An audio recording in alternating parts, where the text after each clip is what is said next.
Welcome to Teja academy. మనం గతంలో Indian హిస్టరీకి సంబంధించి అరబ్బుల యొక్క దండయాత్ర మాట్లాడినాం.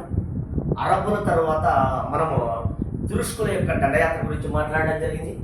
దాని తర్వాత మనం తురుష్కుల దండయాత్రలో ముఖ్యంగా మొదటిసారిగా భారతదేశం మీద గజనీ మహమ్మద్ కానీ, దాని తర్వాత గోరీ మహమ్మద్ కానీ దండయాత్ర గురించి మనం క్షుణ్ణంగా అధ్యయనం చేసాం. మరి ఇప్పుడు ఈ సెషన్లో ఢిల్లీ సుల్తానులు ఏ కాంపిటీషన్ ఎగ్జామ్స్ తీసుకున్నా కూడా ఖచ్చితంగా ఇండియన్ హిస్టరీలో అనగానే మధ్యయుగ భారతదేశ చరిత్రలో ఒకవేళ మొత్తం దాదాపుగా మనకు 7 నుంచి 8 ప్రశ్నలు అడిగేటువంటి పరిస్థితి వస్తే ఖచ్చితంగా ఢిల్లీ సుల్తానులతో లింక్ ఉన్నటువంటి ప్రశ్నలు ఒక 3 నుంచి 4 ప్రశ్నలు ఉంటాయి. తర్వాత మొఘల్ సామ్రాజ్యానికి సంబంధించి ఉంటాయి. కానీ చాలా కీలకం, ఢిల్లీ సుల్తానులు అర్థమైతేనే మనం మొఘల్ సామ్రాజ్యం గురించి అర్థం చేసుకునే పరిస్థితి వస్తుంది. కాబట్టి జాగ్రత్తగా అధ్యయనం చేద్దాం. ఢిల్లీ సుల్తానులు యాక్చువల్గా భారతదేశం మీద దండయాత్ర సాగించినటువంటి మొట్టమొదటిసారిగా క్రీస్తు శకం 711లో, దాని తర్వాత వచ్చినటువంటి 712లో ఈ అరబ్బులు ఏం చేశారంటే భారతదేశం మీద ఒక సామ్రాజ్యాన్ని స్థాపించాలనేటువంటి ఒక ఉద్దేశంతో వీళ్ళు భారతదేశం మీద దండయాత్ర సాగించాలి. ఎంతసేపు ఉన్నా ఖలీఫాకు రావాల్సినటువంటి ధనము మా వైపుకు రాలేదు అనగా ఈ దాహిర్ రాజ్యంలో ఉన్నటువంటి దొంగలు ఎవరో దోచుకెళ్లారు, కాబట్టి వాళ్ళను కనిపెట్టాలా, దాహిర్ యొక్క పొగరును అణచాలా అనే ఉద్దేశంతో మాత్రమే దాడులు జరిగాయి. సార్ దాని తర్వాత భారతదేశం మీద తురుష్కుల దండయాత్ర జరిగాయి. అందులో మొదటిసారిగా తురుష్కుడైనటువంటి గజనీ మహమ్మద్ భారతదేశం మీద 1000 నుంచి క్రీస్తు శకం 1027 మధ్య దాడులు జరిపాడు. ఈ దాడులు కూడా నేను సామ్రాజ్యాన్ని స్థాపించాలనే ఉద్దేశంతో దాడులు జరపలా, కేవలం భారతదేశంలో ఉన్నటువంటి ధనాన్ని సంపాదించాలా, భారతదేశంలో ఉన్నటువంటి ధనాన్ని దోచుకోవాలా అన్నటువంటి ఉద్దేశంతో భారతదేశం మీద దాడి జరిగింది. అయితే ఆ తర్వాత గజనీ ప్రాంతానికి పాలకుడైనటువంటి, అంటే గజనీకి హీరట్కు మధ్యలో గోరీ ప్రాంతం ఉంటుంది.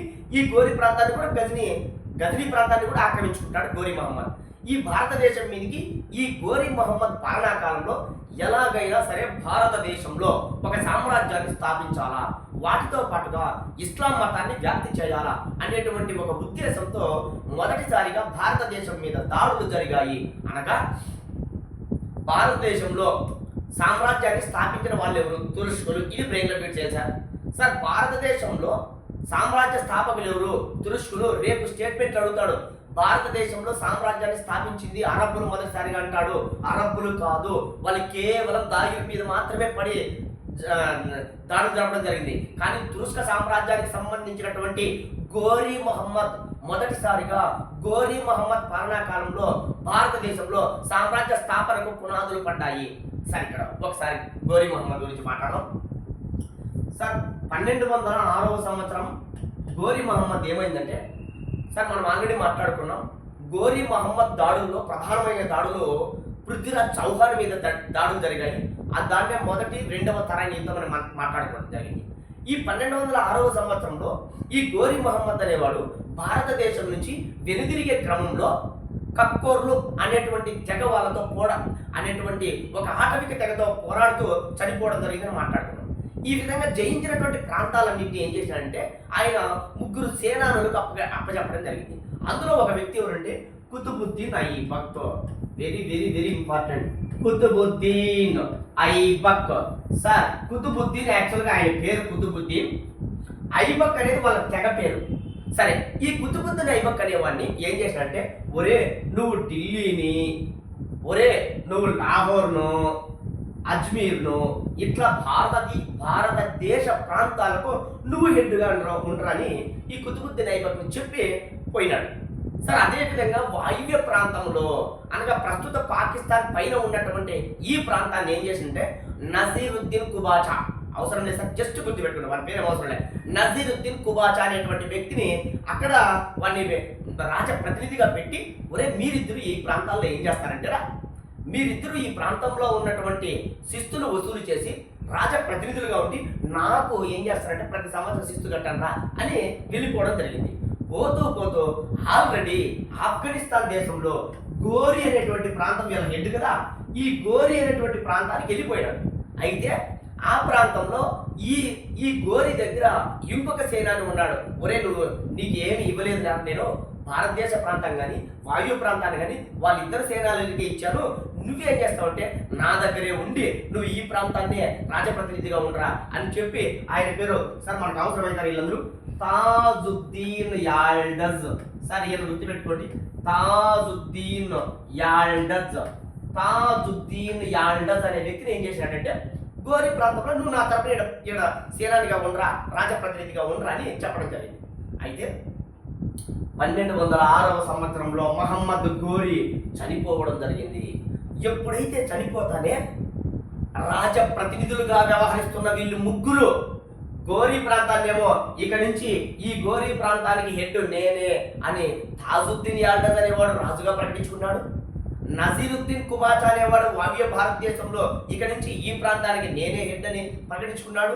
అదే విధంగానే 1206వ సంవత్సరంలో ఇదిగో ఈ ప్రాంతానికి అనగా లాహోర్ ప్రాంతానికి, ఢిల్లీ ప్రాంతానికి, అజ్మీర్ ప్రాంతానికి నేనే హెడ్ అని ఇదో ఈ కుతుబుద్దీన్ ఐబక్ అనేవాడు రాజుగా ప్రకటించుకున్నాడు.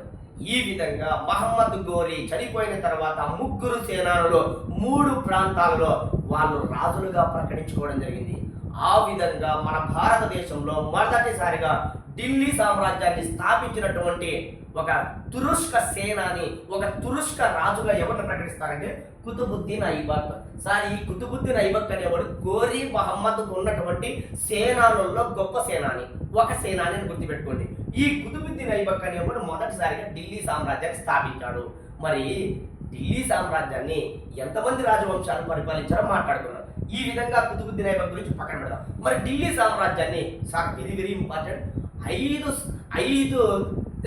ఐదు మంది రాజవంశాలు ఢిల్లీని పరిపాలిస్తాయి. ఎంత కీలకం అంటే మీరు తరచుగా సివిల్ సర్వీస్ నుంచి ఢిల్లీ సామ్రాజ్యం అంటే ఫస్ట్ బేసిక్ బిట్లో ఢిల్లీ సామ్రాజ్యాన్ని పరిపాలించినటువంటి 5 రాజవంశాలను వరుస క్రమంలో పేర్చండి అంటాడు. సార్ పెన్ను పేపర్ తీసుకొని ఆ 5 రాజవంశాలను వరుస క్రమంలో ప్రాక్టీస్ చేద్దాం. సార్ మొన్న రీసెంట్గా లాస్ట్ ఇయర్ జరిగినటువంటి డివైఈఓ మెయిన్స్లో అడిగాడు, గ్రూప్ 1 ప్రిలిమ్స్లో కూడా అడిగాడు. మీరు ఏ ఎగ్జామ్ కనుకోండి ఖచ్చితంగా ఈ బిట్లు ఉంటాయి. సరే ఒకసారి చూద్దాం. ఢిల్లీ సామ్రాజ్యాన్ని ఢిల్లీని పరిపాలించిన 5 రాజవంశాలు. అందులో మొట్టమొదటి రాజవంశం పేరు ఏంటంటే బానిస వంశం. సార్ ఈ బానిస వంశానికి ఇంకో పేరు ఏం పేరంటే మమ్లూక్ వంశం అని కూడా అంటారు. సార్ మళ్ళీ చెప్తున్నా, ప్రతి పదము గుర్తుపెట్టుకోండి. సార్ ఢిల్లీ సామ్రాజ్యాన్ని మొదటిసారిగా పరిపాలించిన రాజవంశం ఏంటంటే బానిస వంశం.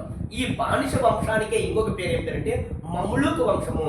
సార్ బానిస వంశము ఎందుకు పేరు వచ్చిందంటే గోరీ మహమ్మద్కు ఉన్నటువంటి సేనానులు ముగ్గురు కూడా బానిసలే.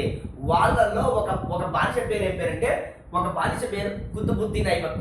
ఈ విధంగా కుతుబుద్దీన్ ఐబక్ నుంచి అందరూ కూడా బానిస రాజులే పరిపాలించడం వల్ల ఈ వంశానికి వాళ్ళు పెట్టుకోలా బానిసనే, మన చరిత్రకారులు పెట్టారు. ఢిల్లీ సల్తానత్ను, ఢిల్లీ సామ్రాజ్యాన్ని కుతుబుద్దీన్ ఐబక్ను ఆధారంగా చేసుకుని కుతుబుద్దీన్ ఐబక్ నుంచి అందరూ కూడా రాజులు దాదాపుగా 10 మంది రాజులు పరిపాలిస్తారు బానిస వంశాన్ని. ఈ 10 మంది రాజులు కూడా బానిసలే, అనగా ఎక్కువ మంది బానిసలు కావడం చేత ఈ వంశానికి ఏం పేరు పెట్టారంటే బానిస వంశం లేదా మమ్లూక్ వంశం అంటారు. సార్ ఇది ఎప్పుడు ఈ రాజవంశం ఎప్పటి నుంచి ఎప్పటి వరకు పరిపాలించిందంటే కాదు సార్, బ్రెయిన్లో ఫీడ్ చేయాలా. 1206 నుంచి 1290 వరకు ఈ మమ్లూక్ వంశము లేదా బానిస వంశం పరిపాలించింది. ఈ బానిస వంశ రాజులు ఎవరెవరు ఉన్నారు, వాళ్ళు ఏమేమి ప్రజలకు సేవలు అందించారు అనేది మళ్ళీ మాట్లాడారు. ఫస్ట్ బ్రెయిన్లో ఫీడ్ చేయండి, ఈ 5 రాజవంశాలను గుర్తుపెట్టుకున్నాం. సార్ రెండోది బానిస వంశం అంటే 1206 నుంచి 1290. సార్ రెండవ వంశము ఖిల్జీ వంశము. సార్ ఖిల్జీ వంశము మనందరికీ తెలిసిందే. బానిస వంశంలో చిట్ట చివరి చక్రవర్తి అయినటువంటి మొయిజుద్దీన్ కైకుబాద్ అనే వాణ్ణి సంహరించి చంపేసి జలాలుద్దీన్ ఖిల్జీ అనేటువంటి వ్యక్తి ఖిల్జీ వంశాన్ని స్థాపించాడు. అయితే వీళ్ళ రాజవంశం ఎక్కువ కాలం మనగలలేదు. కొన్ని కారణాల వల్ల చివరి ఖిల్జీ చక్రవర్తిని చంపేసి తర్వాత ఘాజీ మాలిక్ అనేటువంటి వ్యక్తి అంటే తుగ్లక్ వంశం స్టార్ట్ అవుతుంది. అది అక్కడ మాట్లాడదాం. ఇక్కడ ఖిల్జీ వంశంలో 1290 నుంచి 1320 కేవలం ఒక 30 సంవత్సరాల పాటు మాత్రమే ఢిల్లీ సామ్రాజ్యాన్ని పరిపాలిస్తారు. అనగా మొత్తం 5 రాజవంశాలలో అతి తక్కువ కాలం పరిపాలించిన రాజవంశం కేవలం 30 ఏళ్ళు సార్. ఆ అతి తక్కువ కాలం పరిపాలించిన రాజవంశం ఏంటంటే ఈ ఖిల్జీ వంశం. 1290 నుంచి 1320 సార్. ఢిల్లీ సుల్తానుల్లోకెల్లా సార్, ఢిల్లీ సుల్తానులు ఎంతో మంది వస్తారు. దాదాపుగా ఒక 20 నుంచి 25 మంది రాజులు వస్తారు. ఢిల్లీ సుల్తానుల్లోకెల్లా అత్యంత గొప్ప రాజు ఎవరంటే అల్లావుద్దీన్ ఖిల్జీ.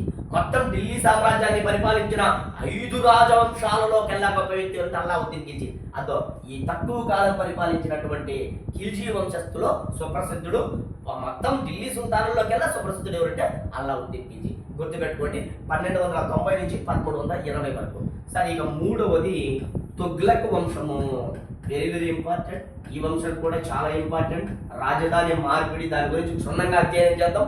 తుగ్లక్ వంశము సార్, ఈ తుగ్లక్ వంశము 1320 నుంచి 1414 వరకు దాదాపుగా ఒక 100 సంవత్సరాలు, అనగా దాదాపుగా 94 సంవత్సరాల పాటు పరిపాలించింది. అంటే దీన్ని బట్టి ఏమవుతుందంటే ఢిల్లీ సుల్తానుల్లోకెల్లా, ఢిల్లీ సామ్రాజ్యంలోకెల్లా అత్యధిక కాలం పరిపాలించిన రాజవంశము సార్ 1320 నుంచి 1414 వరకు.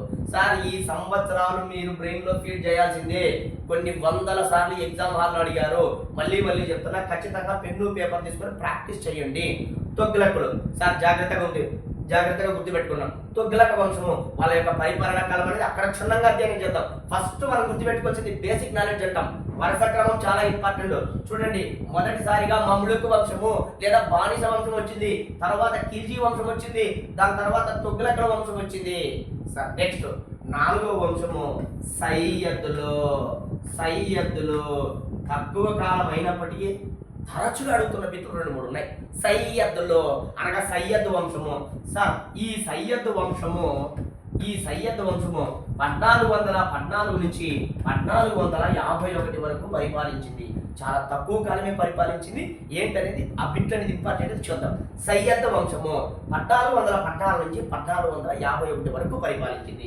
ఇక చివరి వంశము లోడీల వంశము సార్. లోడీ వంశము, ఈ లోడీ వంశంలోనే చివరి రాజైనటువంటి ఇబ్రహీం లోడీని మనందరికీ తెలిసిందే. మధ్య ఆసియా ఫర్గానా ప్రాంతానికి చెందినటువంటి బాబరు భారతదేశం మీద దండయాత్ర సాగించి 1526 ఏప్రిల్ 21వ తేదీన ఈ ఇబ్రహీం లోడీని, లోడీ వంశంలో చివరి చక్రవర్తి అయిన ఇబ్రహీం లోడీని మొదటి పానిపట్టు యుద్ధంలో ఓడించి ఢిల్లీ మొఘల్ సామ్రాజ్య స్థాపకుడిగా పేరుగాంచాడు. అది అక్కడ మాట్లాడదాం. ఈ లోడీ వంశం అనగానే 1451 నుంచి 1526 సంవత్సరం వరకు పరిపాలించడం జరిగింది. సార్, ఫస్ట్ మనకు డిపాజిట్లు రావాలంటాం కదా, ఫస్ట్ ఇది ఇంపార్టెంట్. ఖచ్చితంగా మీరు ఏ కాంపిటీషన్ ఎగ్జామ్స్ అని తీసుకోండి, ఏమంటారంటే రేపు ఎగ్జామ్ హాల్లో వాడు ఏం చేస్తాడంటే 5 రాజవంశాలు వరుస క్రమంలో ఇంకొకటి జిగ్జాగ్ ఇచ్చేస్తాడు. మీరు వరుస క్రమంలో పేర్చండి అంటాడు. ఇది ఖచ్చితంగా అడగడానికి అవకాశాలు ఉన్న పెట్టు. గ్రూప్ 1 ప్రిలిమ్స్లో అడిగాడంటే అర్థం చేసుకోండి, డివైఓ మెయిన్స్లో అడిగాడంటే అర్థం చేసుకోండి. ఇది ఫస్ట్ బేసిక్ నాలెడ్జ్. ఇవి సార్, ఈ మధ్య కాన్సెప్ట్ ప్రశ్నలు అందరూ కూడా అల్లావుద్దీన్ ఖిల్జీ ఏం చేసినాడు, మహమ్మద్ బిన్ తుగ్లక్ ఏం చేసినాడు, ఇవి నేర్చుకుంటారు. ఫస్ట్ బేసిక్స్ నేర్చుకోండి. ఇంకా బేసిక్స్ ఏంటో తెలుసా సార్? ఈ మొదటి 3 రాజవంశాలు ఉన్నాయి చూడండి. ఏంటంటే బానిస వంశం అనగా మమ్లుక్ వంశము, రెండవది ఖిల్జీ వంశము, మూడవది తుగ్లక్ వంశము. ఈ 3 రాజవంశాలు తురుష్కులకు సంబంధించినవి. వీళ్ళు ముగ్గురు కూడా తురుష్కులు సార్. తురుష్కులు అంటే ఎవరో కాదు, టర్కీ ప్రాంతానికి సంబంధించినటువంటి రాజులు వీళ్ళు సార్. ఆల్రెడీ మాట్లాడుకున్నాం, గజనీ మహమ్మద్ గాని గోరీ మహమ్మద్ గాని తురుష్కులే కదా. ఈ గోరీ మహమ్మద్ నుంచినే కదా ఈ రాజవంశాలు వచ్చింది. అనగా వీళ్ళు ముగ్గురు కూడా తురుష్కులే. రేపు ఎగ్జామ్ హాల్లో అడుగుతాడు, ఈ క్రింది బానిస వంశానికి సంబంధించినటువంటి రాజులు. మొదటిది ఆప్షన్ అరబ్బులు అంటాడు, ఫస్ట్ ఆప్షన్ సార్. రెండవ ఆప్షన్ లో సార్ వీళ్ళు ఆఫ్ఘన్లు అంటాడు సార్. మూడవ ఆప్షన్ సార్ వీళ్ళు తురుష్కులు అంటాడు సార్. నాలుగో ఆప్షన్ 1 మరియు 2 అంటాడు సార్. మళ్ళీ చెప్తున్నా, జాగ్రత్తగా అర్థం చేసుకోండి. వీళ్ళు తురుష్కులు, టర్కీ ప్రాంతం నుంచి వచ్చారు సార్. గోరీ నుంచినే కదా వీళ్ళు వచ్చింది, మహమ్మద్ గోరీ నుంచినే కదా బానిస వంశం స్టార్ట్ అయింది. కాబట్టి అలా గుర్తుపెట్టుకోండి. ఇక చూడండి సార్, ఇక 4వది చూడండి. 4వది ఎవరు తెలుసా? సయ్యద్దులు. ఇది ఇంపార్టెంట్. తరచుగా అడుగుతున్న ప్రశ్న ఏంటంటే, భారతదేశం మీదకి క్రీస్తు శకం 712వ సంవత్సరంలో సింధు రాజ్యం పైనకి అంటే దాహిర్ రాజు పైకి మహమ్మద్ బిన్ కాసిం అనేవాడు దండయాత్ర సాగించి పాప మహమ్మద్ బిన్ కాసిం అనేవాడు ఈ దాహిర్ అనేటువంటి రాజును చంపేశాడని మాట్లాడుకున్నాం కదా. ఆ అరబ్బులో ఇక్కడ చూడండి, వీళ్ళు అరబ్బులు అనగా సింధు రాజ్యం మీద దండయాత్ర సాగించినప్పుడు మహమ్మద్ బిన్ కాసిం యొక్క ఉద్దేశము సామ్రాజ్య స్థాపన కాదు, కానీ ఆ అరబ్బు జాతికి చెందినటువంటి సయ్యద్లు మొదటిసారిగా ఢిల్లీ సామ్రాజ్యం మీద ఒక రాజవంశం పరిపాలించింది.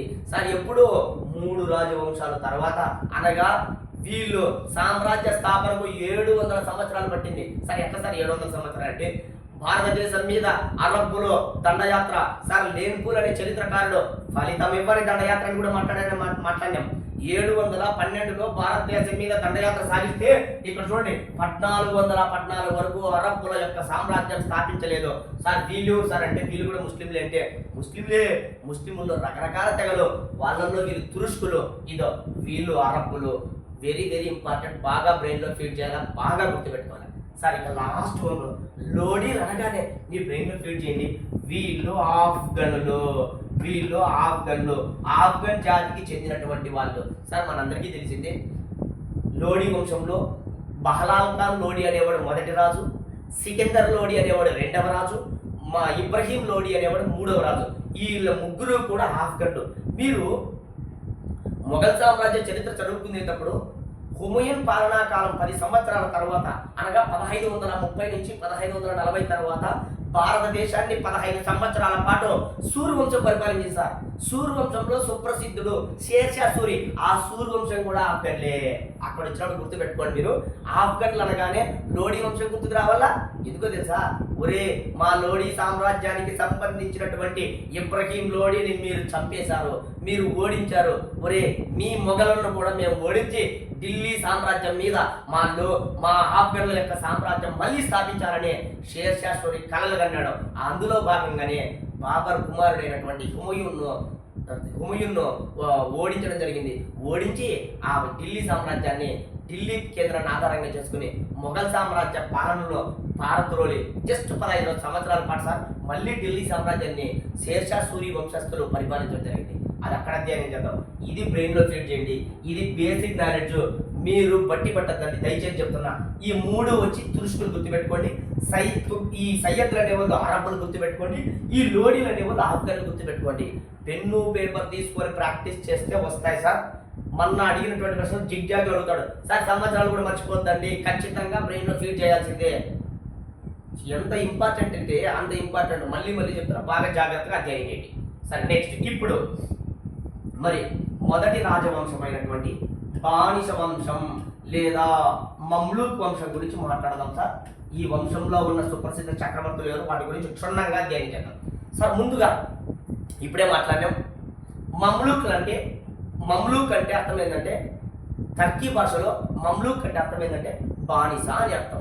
సార్ ఎందుకు సార్ దీనికి బానిస వంశం వచ్చిందంటే, ఢిల్లీని పరిపాలించినటువంటి మొదటి సామ్రాజ్యమైనటువంటి బానిస వంశము, మొదటి రాజవంశమైనటువంటి మమ్లూక్ రాజవంశంలో పరిపాలించినటువంటి 10 మంది చక్రవర్తుల్లో ఎక్కువ భాగం బానిసలు కావడం వల్ల చరిత్రకారులు ఏమన్నారు, వాళ్ళు పెట్టుకోలా మా వంశం బానిస వంశం అని వాళ్ళు చెప్పుకోవడం లే, చరిత్రకారులు వీళ్ళకి పేరు పెట్టారు. ఒరే వీళ్ళు ఎక్కువ మంది 10 మందిలో ఎక్కువ రాజులు బానిసలే కాబట్టి దీన్ని బానిస వంశం అన్నారు, మమ్లూక్ వంశం అన్నారు. మళ్ళీ చెప్తున్నా, అందులో సార్ బానిస వంశం అనగానే బ్రెయిన్లో ఫీడ్ చేసింది 1206 సార్ ఢిల్లీ మహమ్మద్ గోరీ అనేటువంటి ఒక వ్యక్తి మరణించిన తరువాత ఆయన యొక్క సేనానిగా ఉన్నటువంటి కుతుబుద్దీన్ ఐబక్ 1206వ సంవత్సరంలో భారతదేశంలో మొట్టమొదటిసారిగా ఢిల్లీ సామ్రాజ్యాన్ని స్థాపించాడు. మళ్ళీ చెప్తున్నా, అందులో 1206 నుంచి 1290 వరకు ఈ మమ్లూక్ రాజవంశం కొనసాగింది.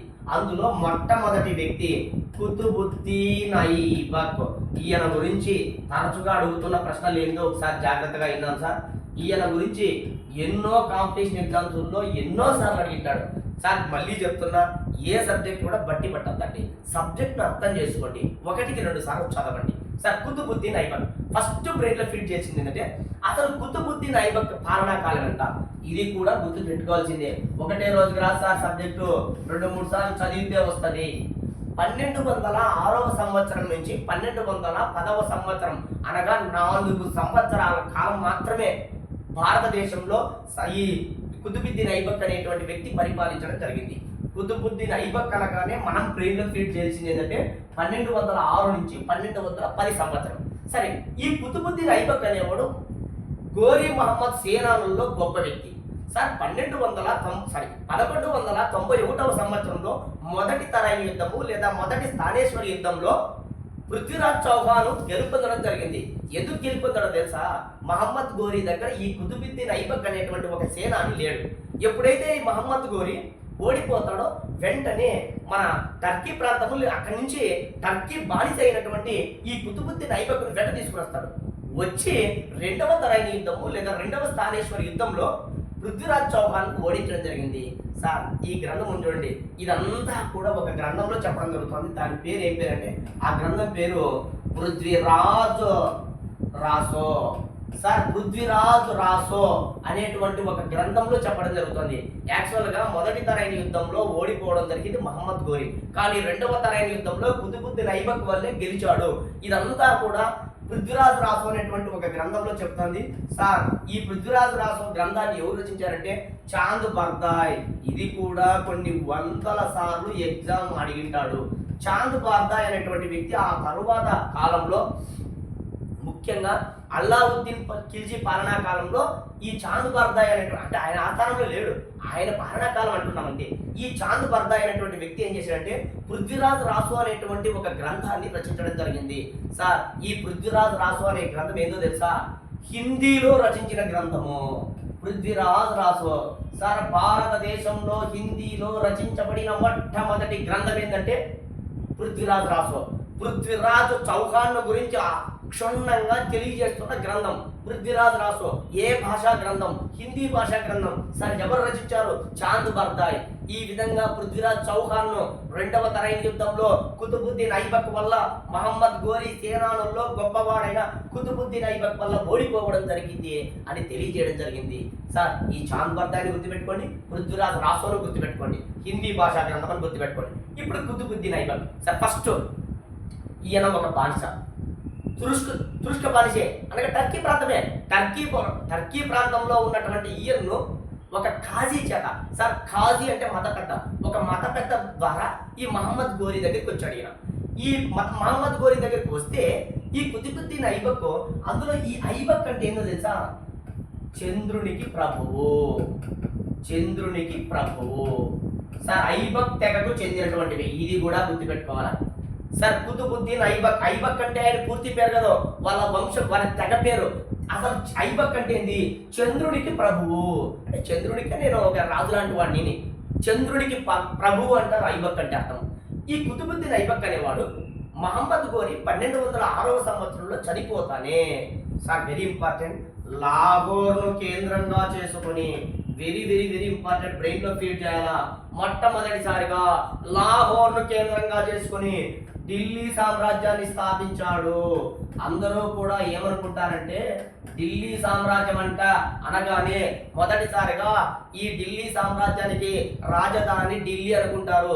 కాదు సార్, 1206వ సంవత్సరం నుంచి 1210వ సంవత్సరం వరకు ఢిల్లీ సామ్రాజ్యానికి రాజధాని లాహోరే. 1211 వరకు లాహోర్ రాజధాని. సార్, మళ్ళీ మాట్లాడతా అక్కడ. సరే, ఇక్కడ జాగ్రత్త గుర్తుపెట్టుకోండి. కుతుబుద్దీన్ ఐబక్ అనేవాడు ఢిల్లీ సామ్రాజ్యాన్ని లాహోర్ ప్రధాన కేంద్రంగా, ప్రస్తుత పాకిస్తాన్ లో ఉన్న లాహోర్ ప్రధాన కేంద్రంగా ఢిల్లీ సామ్రాజ్యాన్ని స్థాపించాడు.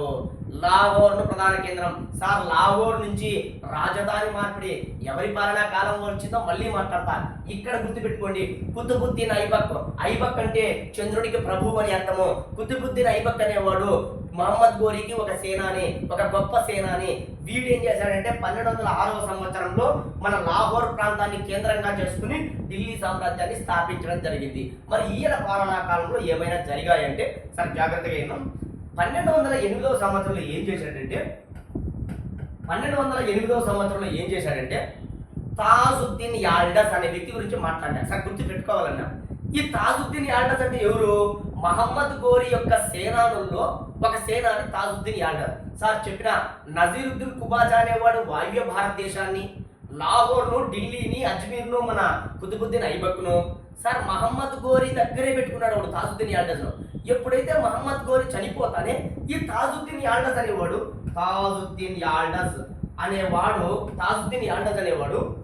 గోరీని కేంద్రంగా చేసుకుని వీడు స్వతంత్ర రాజ్యాన్ని స్థాపించాడు. వెంటనే ఏం చేశాడంటే వీళ్ళిద్దరికి వర్తమానం పంపించాడు. ఎవరిద్దరికి? మన కుతుబుద్దీన్ ఐబక్కు, నసీరుద్దీన్ కుబాచాకు వర్తమానం పంపించాడు. ఒరే మీరిద్దరు ఇప్పుడు నేను స్వతంత్ర రాజును, మీరిద్దరు నాకేం చేస్తారంటే నా కింద పనిచేసే రాజప్రతినిధులురా మీరిద్దరు మీరు మీ ప్రాంతాల్లో శిస్తులు వసూలు చేసి నాకు ప్రతి సంవత్సరం కప్పం రూపంలో చెల్లించాలా? ఒరే ఎందుకురా, మహమ్మద్ గోరీ సేనానుల్లో నువ్వెట్లో మేము కూడా అట్లే, నువ్వు ఎట్లయితే గోరీ ప్రాంతాన్ని స్వతంత్రంగా పరిపాలిస్తున్నావో మేము కూడా మా ప్రాంతాన్ని స్వతంత్రంగా పరిపాలిస్తున్నాంరా అంటే, ఒరే గోరీ ప్రాంతమే కదా హెడ్ క్వార్టర్ ఏంద్రా గోరీనే. ఈ గోరీ ప్రాంతాన్ని ఆధారంగా చేసుకునే కదా మహమ్మద్ గోరీ పరిపాలిస్తాడు మిమ్మల్ని అందరినీ. కాబట్టి ఇప్పుడు నేను గోరీ ప్రాంతానికి నేను హెడ్. మహమ్మద్ గోరీ ఉన్నప్పుడు ఏ విధంగా అయితే గోరీ హెడ్ అయిందో ఇప్పుడు కూడా గోరీ అనే ప్రాంతం హెడ్డురా. దీనికి ఎవరు రాజు? నేనే, యాల్డస్ అనే నేను. కాబట్టి మీరిద్దరు నాకు రాజప్రతినిధులే అన్నారు. ఒరే నీ సంగతి చూస్తాంరా, ఎట్లా ఒప్పుకుంటాంరా అని ఈ కుతుబుద్దీన్ ఐబక్ ఏం చేశాడంటే 1208వ సంవత్సరంలో ఈ తాజుద్దీన్ యాల్డస్ దగ్గరికి పోయి వాడిని ఓడించడం జరిగింది. సార్ ఓడించేశాడు తాజుద్దీన్ యాల్డస్ను. కానీ ఆ గోరీ ప్రాంతాన్ని ఆక్రమించుకోవాలి. ఊరే వింతెందుకు లేదు వదిలేసి మళ్ళీ ఢిల్లీ ప్రాంతానికి అనగా మళ్ళీ లాహోర్ ప్రాంతానికి బయలుదేరాడు. ఇక్కడ దాకా గుర్తుపెట్టుకోండి సార్. మరి ఈ కుతుబుద్దీన్ ఐబక్ మళ్ళీ చెప్తున్నా, ఈయన అసలు ఖలీఫా నుంచి అనుమతి పొందల. ఎందుకంటే ఖలీఫా ఆ కాలంలో అనుమతి ఇవ్వాలంటే, ఆ కాలంలో ఖలీఫా అనుమతి పొందాలంటే ఒక మగాడు లాంటి చక్రవర్తి అయితేనే ఇస్తాడు. సరే ఇక్కడ మాట, అసలు ఏ ఖలీఫా కాలంలో ఈ ఢిల్లీ సామ్రాజ్యం స్థాపించబడిందంటే వాళ్ళే గుర్తుపెట్టుకోవచ్చు సార్ వాలిదుట్టు పాలనా ఖలీఫా కాలంలో ఢిల్లీ సామ్రాజ్యం స్థాపించబడింది. కానీ ఢిల్లీ సామ్రాజ్యాన్ని వాలిదుట్టు అనేటువంటి ఖలీఫా గుర్తించలేదు. సార్ ఖలీఫా గుర్తించాలంటే ఒక అద్భుతమైన మగాడు లాంటి చక్రవర్తి అయి ఉండాలా. సార్ మీకు గుర్తుకుందా? అరబ్బులు భారతదేశం మీద దండయాత్ర సాగించినప్పుడు వాలిద్ వన్ అనేవాడు ఖలీఫాగా ఉన్నాడు. వాలిద్ వన్ వాలిద్ టూ అరబ్బులేమో వచ్చినారు, తన్నేసినారు, పోయినారు. కానీ వాలిద్ టూ పాలనా కాలంలో మాత్రము ఢిల్లీ సామ్రాజ్యాన్ని టర్కీ సుల్తానులు ఖచ్చితంగా సామ్రాజ్య స్థాపన చేశారు. మరి గుర్తుపెట్టుకోవచ్చు, వాలిద్ వన్ జరగల. వాలిద్ టూ పాలనా కాలంలో ఢిల్లీ సామ్రాజ్యం స్థాపించబడింది. కానీ ఖలీఫా నుంచి అనుమతి పొందడానికి గుర్తుపెట్టుకోండి సార్. మరి ఈ కుతుబుద్దీన్ ఐబక్ ఏమైనా ఇంకా మనకు తెలిసి ఏమైనా ఇంపార్టెన్స్ ఏమైనా ఉన్నాయంటే వెరీ వెరీ ఇంపార్టెంట్ సార్, బాగా గుర్తుపెట్టుకోండి. కుతుబుద్దీన్ ఐబక్ అనగానే నేను ఒక 3 ఇంపార్టెంట్ అంశాలు చెప్తా. బట్టి పట్టాతారో ఏం చేస్తారో పెన్ను పేపర్ తీసుకొని ప్రాక్టీస్ చేయాల్సిందే సార్. ఫస్ట్ కుతుబుద్దీన్ ఐబక్ అనగానే ఖచ్చితంగా అడుగుతున్న ప్రశ్నలు ఏంటంటే అజ్మీర్. సార్ అజ్మీర్ అనేది మనందరికీ తెలిసింది. అజ్మీర్ దర్గా ఫేమస్, షేక్ సలీం చిస్తి చాలా చాలా ఫేమస్. అది మధ్యయుగ భారతదేశ చరిత్రలోనే భక్తి ఉద్యమం తర్వాత సూఫీ ఉద్యమం వచ్చినప్పుడు మాట్లాడదాం సార్. ఈ అజ్మీర్ అనగానే ఖచ్చితంగా అదై దినకా జోంప్రా కొన్ని వందల సార్లు ఎగ్జామ్ హాల్లో అడిగారు సార్. అజ్మీర్ నగరంలో అదై దినకా జోంఫ్రా అనేటువంటి ఒక మసీదును కట్టించినటువంటి ఢిల్లీ సుల్తాన్ ఎవరు? బ్రెయిన్ లో ఫీడ్ చేయాలి సార్. మసీదును కట్టించింది ఎవరు? అజ్మీర్ నగరంలో ఈ కుతుబుద్దీన్ ఐబక్ అనేటువంటి వ్యక్తి అదై దినకా జోంఫ్రా అనేటువంటి మసీదును నిర్మించాడు. Very very very very important. మసీద్ అనగానే అది కూడా గుర్తుపెట్టుకోవచ్చు. అజ్మీర్ అదై దినకా జోంఫ్రా అనేటువంటి ఒక మసీదును నిర్మించాడు. బాగా బ్రెయిన్ లో ఫిట్ చేయాలి సార్. అజ్మీర్లో 2 అయితే, అజ్మీర్లో 1 అయితే, ఢిల్లీలో 2. అందులో ఒక దాని పేరు కువ్వతుల్ ఇస్లాం. కొన్ని వందల సార్లు అడిగాడు సార్. ఇంకోటి కుతుబ్ మినార్. ఈ రెండింటి గురించి మాట్లాడదాం. అసలు ప్రతిదీ ఇంపార్టెంటే సార్, ప్రతిదీ ఇంపార్టెంటే. ఫస్ట్ చూద్దాం కువ్వతుల్ ఇస్లాం. దీని మీద ప్రశ్న ఏంటంటే ఢిల్లీలో కట్టించినటువంటి కువ్వతుల్ ఇస్లాం అనేది మొదటిసారిగా ఇండియన్ శైలిలోను సార్సనిక్ శైలి. సార్ సార్సనిక్ శైలి నేను చెప్తా ఏంటో సార్. ఇండో సార్సనిక్ శైలి కొన్ని వందల సార్లు ఎగ్జామ్ హాల్లో అడిగాడు. మళ్ళీ చెప్తున్నా, బ్రెయిన్ లో ఫిట్ చేయాల్సిందే. ఇంకంతే. ఢిల్లీలో కువ్వతుల్ ఇస్లాం అనేటువంటి ఒక నిర్మాణాన్ని ఢిల్లీలో కట్టించాడు. ఆయన పేరు కుతుబుద్దీన్ ఐబక్. ఇక్కడ దీని ప్రత్యేకత ఏంటంటే ఇండో సార్సనిక్ శైలి. సార్ సార్సనిక్ శైలి అంటే ముస్లింల పద్ధతి, ముస్లింల శైలి. సార్ ఇండో పద్ధతి అంటే మన హిందువుల పద్ధతి, భారతదేశ పద్ధతి. రాజపుత్ర రాజులు, మన భారతదేశంలో ఉన్నటువంటి రాజులు కట్టించిన కట్టడాల పద్ధతిని ఇండియన్ పద్ధతి అంటారు. ముస్లింల పద్ధతులు కట్టిస్తారు చూడండి, ఆ పద్ధతులు ఏమంటామంటే శాసనిక్ శైలి. అలా కాకుండా ఇండియన్ పద్ధతి, ముస్లింల పద్ధతి అయిన శాసనిక్ పద్ధతి రెండింటిని కలగలిపి రెండు లక్షణాలను కలిసి ఉన్నటువంటి ఒక నిర్మాణమే ఈ కువ్వతుల్ ఇస్లాం. సార్ ఎన్నో కట్టడాలు వచ్చాయి, హుమయూన్ సమాధి కానీ ఎన్నో కట్టడాలు వచ్చాయి. ఈ ఇండోకు శాసనిక్ శైలికి మధ్యస్థంగా ఉండే కట్టడాలు. కానీ భారతదేశ చరిత్రలో మొట్టమొదటిసారిగా ఈ ఇండియన్ శైలి, ఈ శాసనిక్ శైలి రెండింటిని కలిపి నిర్మించిన కట్టడం ఏంది? కువ్వతుల్ ఇస్లాం. కొన్ని వందల సార్లు అడిగింటాడు, ఈ కువ్వతుల్ ఇస్లాం ఎవరు కట్టించారు ఇంపార్టెంట్, ఎక్కడుంది ఇంపార్టెంట్? కుతుబుద్దీన్ ఐబక్ ఏ విధంగా కట్టించాడంటే ఇండియన్ శైలి, ఈ శాసనిక్ శైలి రెండింటిని కలిపి నిర్మించిన కట్టడమే. కొన్ని వందల సార్లు అడిగినాడు, చాలా జాగ్రత్తగా గుర్తుపెట్టుకోండి ఢిల్లీలో. ఇక నెక్స్ట్ కుతుబ్ మినార్. ఇది కూడా అంతే సార్, మనందరికీ తెలిసిందే. కుతుబ్ మినార్ అనగానే కుతుబుద్దీన్ ఐబక్. సార్ ఈ కుతుబ్ మినార్ మీద యాక్చువల్గా ముగ్గురు చక్రవర్తులు అవసరం మనకు. ఏంటంటే కుతుబ్ మినార్ నిర్మాణాన్ని ప్రారంభించిన చక్రవర్తి కుతుబుద్దీన్ ఐబక్కే. సార్ ఈయన కుతుబ్ మినార్ నిర్మాణాన్ని స్టార్ట్ చేస్తాడంటే పూర్తి చేయలే సార్. కానీ కుతుబ్ మినార్ను పూర్తి చేసిన చక్రవర్తి ఎవరంటే మాలిక్ షంషుద్దీన్ ఇల్టుట్మిష్. అంటే మనం నేర్చుకున్న ఇల్టుట్మిష్ ఈయన అల్లుడు. అనగా 1211 నుంచి వస్తాడు సార్ రాజు. ఈ ఇల్టుట్మిష్ పాలనా కాలంలో కుతుబ్ మినార్ను పూర్తి చేయడం జరిగింది. కానీ ప్రారంభించిన చక్రవర్తి ఎవరు? కుతుబుద్దీన్ ఐబక్. దీన్ని పూర్తి చేసిన చక్రవర్తి ఎవరు? మాలిక్ షంషుద్దీన్ ఇల్టుట్మిష్. ఇంకా ఏంటో తెలుసా, ఫిరోజ్ షా తుగ్లక్ పాలనా కాలంలో, సార్ తుగ్లక్ వంశంలో వస్తాడు సార్. ఫిరోజ్ షా తుగ్లక్ పాలనా కాలంలో పిడుగుపాటుకు గురై కుతుబ్ మినార్ అంటే పై అంతస్తు దెబ్బతింటే మళ్ళీ దాన్ని ఏం చేశారంటే రీమోడల్ చేయడం జరిగింది. అంటే కుతుబ్ మినార్ అనగానే మనకు ముగ్గురు చక్రవర్తులు గుర్తుకు రావాలి. ఒక వ్యక్తి పేరు ఏం పేరంటే, అసలు కుతుబ్ మినార్ను స్టార్ట్ చేసింది ఎవరు? మన కుతుబుద్దీన్ ఐబక్. కుతుబ్ మినార్ను పూర్తి చేసింది ఎవరు? మాలిక్ షంషుద్దీన్ ఇల్టుట్మిష్. పిడుగుపాటుకు గురైన కుతుబ్ మినార్ను మళ్ళీ బాగు చేసిన వ్యక్తి ఎవరు? ఫిరోజ్ షా తుగ్లక్. వీళ్ళు ముగ్గురు గుర్తుపెట్టుకుని అక్కడ వచ్చినప్పుడు మనం క్షుణ్ణంగా అధ్యయనం చేద్దాం. సార్ ఇంకా ఏం పెట్టి తెలుసా, కుతుబ్ మినార్ అసలు ఎందుకు మన భారతదేశంలో కుతుబ్ మినార్ అనేటువంటి దాన్ని ప్రారంభించడం జరిగింది? వెరీ వెరీ ఇంపార్టెంట్, బాగా గుర్తుపెట్టుకోవాలా. అసలు కుతుబ్ మినార్ని ఎందుకు కట్టించాడంటే బాగా గుర్తుపెట్టుకోండి, భారతదేశంలో ఇస్లాం విజయానికి చిహ్నము.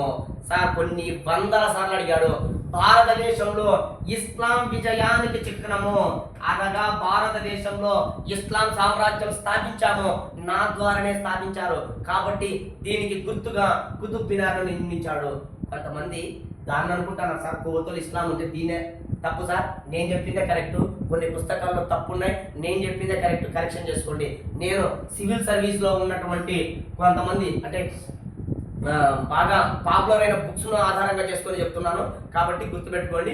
కుతుబ్ మినార్ అంటే ఇస్లాం మతమే సార్. ఇస్లాం విజయానికి చిహ్నంగా ఈ కుతుబ్ మినార్ని నిర్మించడం జరిగింది.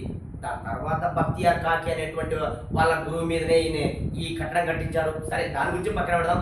కానీ కుతుబ్ మినార్ అనగా భారతదేశంలో ఇస్లాం విజయానికి చిహ్నంగానే ఈ కుతుబ్ మినార్ నిర్మించడం జరిగింది. మళ్ళీ చెప్తున్నా, 1కి 2 సార్లు జాగ్రత్తగా గుర్తుపెట్టుకోండి సార్. మళ్ళీ బులంద్ దర్వాజా వస్తుంది, అదేందో మాట్లాడటం. ఇక్కడ దాకా గుర్తుపెట్టుకోండి. మన కుతుబుద్దీన్ ఐబక్ అంటే 3 కట్టడాలు ఉన్నాయి సార్, వెరీ వెరీ ఇంపార్టెంట్. ఇంకా ఈ కుతుబుద్దీన్ ఐబక్ పాలనా కాలంలో ఇద్దరు కవులు ఉండేవాళ్ళు, చరిత్రకారులు ఉండేవాళ్ళు. ఇది కూడా గుర్తుపెట్టుకోవాలి. ఒక కవి పేరు ఏం పేరంటే హసన్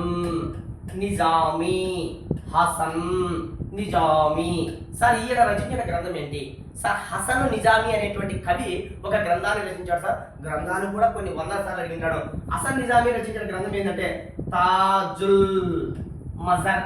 సార్ ఒకటే రోజు రాదు, చదవండి, ప్రాక్టీస్ చేస్తే వస్తుంది.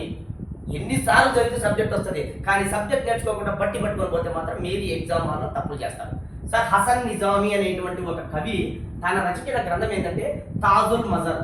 ఈ తాజుల్ మజర్ అనేటువంటి గ్రంథము బానిస వంశం గురించి స్పష్టంగా తెలియజేస్తుంది. వాళ్ళు ఎక్కడి నుంచో వచ్చారో, ఆ మహమ్మద్ గోరి సేనాని కుతుబుద్దీన్ ఐబక్ ఏ విధంగా రాజ్య స్థాపన చేశాడు, వాటన్నింటి గురించి క్షుణ్ణంగా అధ్యయనం చేసినటువంటి గ్రంథమే తాజుల్ మజార్. ఈ గ్రంథాన్ని ఎవరు రచించారు? హసన్ నిజామీ రచించాడు. సార్ 2 గ్రంథాలు కూడా పర్షియన్ భాషలో ఉన్నాయి. సార్ ఇంకొక గ్రంథం ఏంటంటే ఫక్రుద్దీన్. సార్ ఈ ఫక్రుద్దీన్ అనేటువంటి వ్యక్తి, ఫక్రుద్దీన్ ఈయన కూడా ఒక కవి. ఈయన రచించిన గ్రంథం ఏంటంటే తారీఖీ ముబారక్ షాఫీ. సార్ ఒకటి గుర్తుపెట్టుకోండి, ముబారక్ అనగానే ఫక్రుద్దీన్, ముబారక్ అనగానే ఫక్రుద్దీన్, ముబారక్ అనగానే ఫక్రుద్దీన్ గుర్తుపెట్టుకోండి. ఇది ఈయన రచించినటువంటి గ్రంథాలు. సార్ ఈయన ఆస్థానంలో ఉన్న కవులు మనకు చాలా మంది వస్తారు సార్. ఆస్థాన కవులు అన్ని కూడా గుర్తుపెట్టుకోవాల్సింది. మనకు నజీరుద్దీన్, బానిస వంశంలో నజీరుద్దీన్ మహమ్మద్ కాలంలో ఒక వ్యక్తి వస్తాడు, మిన్హాజుద్దీన్ సిరాజ్. అక్కడ మాట్లాడదాం, ఇక్కడ ప్రతిదీ ఇంపార్టెంట్, బాగా బ్రెయిన్లో ఫిట్ చేయండి. సార్ హసన్ నిజామీ, తాజుల్ మజార్, ఫక్రుద్దీన్, తారిఖీ ముబారక్ షాఫీ, వీళ్ళిద్దరు గ్రంథాలు. సార్ ఈ ఒక చరిత్రకారుడు ఈయన ఆస్థానంలో లేడు సార్. హబీబుల్లా అనే చరిత్రకారుడు. సార్ చరిత్రకారుడు అంటే ఈ మధ్య కాలంలో హబీబుల్లా అనే చరిత్రకారుడు ఏమన్నాడంటే, కొన్ని వందల సార్లు ఇది కూడా బిట్టే సార్, ఈ కుతుబుద్దీన్ ఐబక్ను కొన్ని బిరుదులు ఇచ్చాడు. ఏం బిరుదులు ఇచ్చాడంటే లాక్ బక్షి, అక్షర బక్షి ఈయన బిరుదులు అంట. ఎవరికి? కుతుబుద్దీన్ ఐబక్. ఎవరిచ్చారు? హబీబుల్లా అనేటువంటి చరిత్రకారుడు ఇచ్చాడు. ఏం బిరుదులు ఇచ్చాడు? కుతుబుద్దీన్ ఐబక్ కొన్ని వందల సార్లు ఇది కూడా అడిగాడు. హబీబుల్లా అనేటువంటి చరిత్రకారుడు ఈ క్రింది ఏ ఢిల్లీ చక్రవర్తికి లాక్ బక్షి, అక్షర బక్షి అని బిరుదులు ఇచ్చాడు? కుతుబుద్దీన్ ఐబక్. సార్ ఏంటి సార్ లాక్ బక్షి, అక్షర బక్షి అంటే? సార్ ఫస్ట్ అక్షర బక్షి అంటాం. అక్షర బక్షి అంటే అక్షరాలను దానం చేసిన వాడు, అక్షరాలతో నాట్యం చేయించిన వాడు, అంటే బాగా కవులను పోషించిన వాడు అని అర్థం. సార్ అక్షర బక్షి అంటే అక్షరాలను బాగా రాయించిన వాడు అని అర్థం. సార్ లాక్ బక్షి అంటే ఆ విధంగా రచించినటువంటి అక్షరాలకు, అంటే పుస్తకాలకు లాక్ బక్షి లక్షలు దానం చేసిన వాడు, అనగా కవులకు. అసలు డబ్బు అంటే దానం బాగా చేశాడంట. ఎందుకు? అతను వీళ్ళు కవులు మంచి మంచి నాలెడ్జ్ని కలిగి ఉండి అక్షరాలు రచిస్తే ఆయన అసలు వెనక ముందు చూడకోకుండా లక్షలు దానం చేసేవాడట. అందుకే ఎన్నో లాక్ బక్షి అంటారు, అక్షర బక్షి అంటాడని హబీబుల్లా అనే చరిత్రకారుడు తెలియజేయడం జరిగింది. ఇది కుతుబుద్దీన్ ఐబక్ సంబంధించింది. ఒక్కసారి మళ్ళీ ఒకసారి చూడండి. 1208వ సంవత్సరంలో అంటున్నాం కదా. ఈ 1208వ సంవత్సరంలో ఏం జరిగిందంటే, తాజుద్దీన్ యాల్డజ్ అనే వాడి దగ్గర పోయి ఓడించడం జరిగింది అన్నాం కదా. వాడిని ఓడించి మళ్ళీ వెనక్కి వస్తున్నాడు. వెనక్కి వచ్చేటువంటి క్రమంలో వీడు ఎప్పుడైనా మనకి ఇబ్బంది పెడతాడనే ఉద్దేశంతో ఈయన ఏం చేశాడంటే, కుతుబుద్దీన్ ఐబక్ ఏం చేశాడంటే, ఈయనకి 2 కుమార్తెలు ఉంటారు సార్, 2 కూతుర్లు ఉంటారు.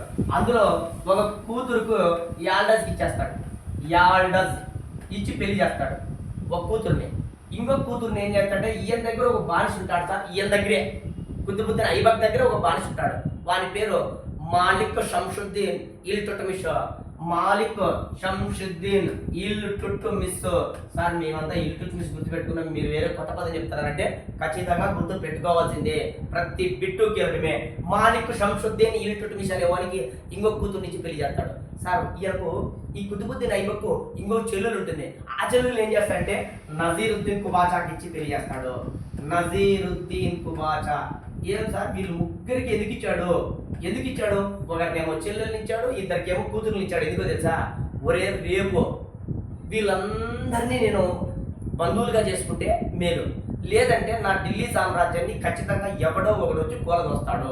కాబట్టి వీళ్ళు సైలెంట్గా ఉండాలంటే రక్త సంబంధం కలుపుకోవాలనే ఉద్దేశంతో ఒకరికేమో ఒక చెల్లెళ్ళు, వాయువ్య భారతదేశాన్ని పరిపాలించేవానికేమో చెల్లెలు ఇచ్చాడు, ఒకరికేమో ఇల్తుట్మిష్కేమో కూతుర్నిచ్చాడు, తాజుద్దీన్ యాల్డజ్కు కూతుర్నిచ్చాడు. తద్వారా ఏమైపోయిందంటే సద్దు మరిగింది.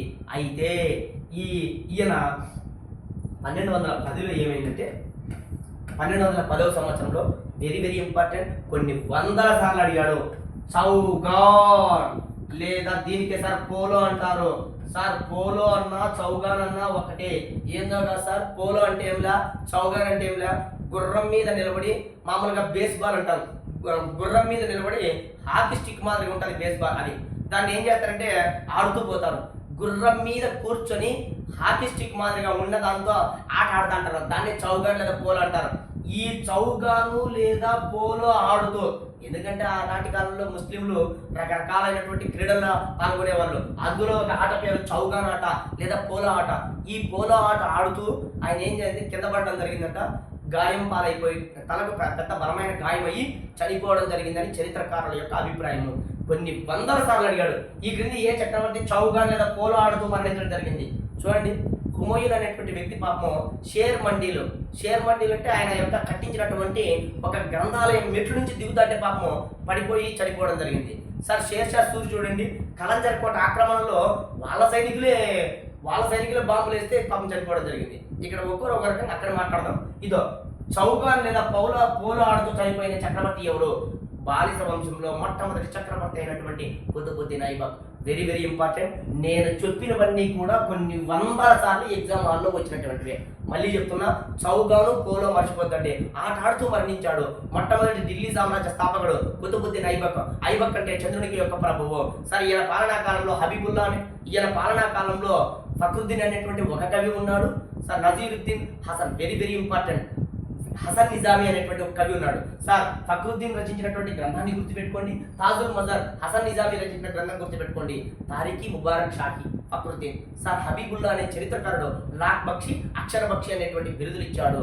సార్ ఈయన వెరీ వెరీ ఇంపార్టెంట్. భారతదేశంలో ఇస్లాం విజయానికి చిహ్నంగా కుతుబ్ మినార్. చాలా మంది కువ్వతుల్ ఇస్లాం అనుకుంటారు, కాదు. కువ్వతుల్ ఇస్లాం అనేది ఇండో సార్సిక్ శైలిలో ఉన్నటువంటి మొట్టమొదటి కట్టడం. ఈయన సామ్రాజ్యాన్ని లాహోర్ కేంద్రంగా పరిపాలించాడు. సార్ ఇంకోటి ఏంటంటే వెరీ ఇంపార్టెంట్, అజ్మీర్ నగరంలో అదై దిల్కా జోంఫ్రా అనేటువంటి ఒక మసీదును కూడా కట్టించాడు.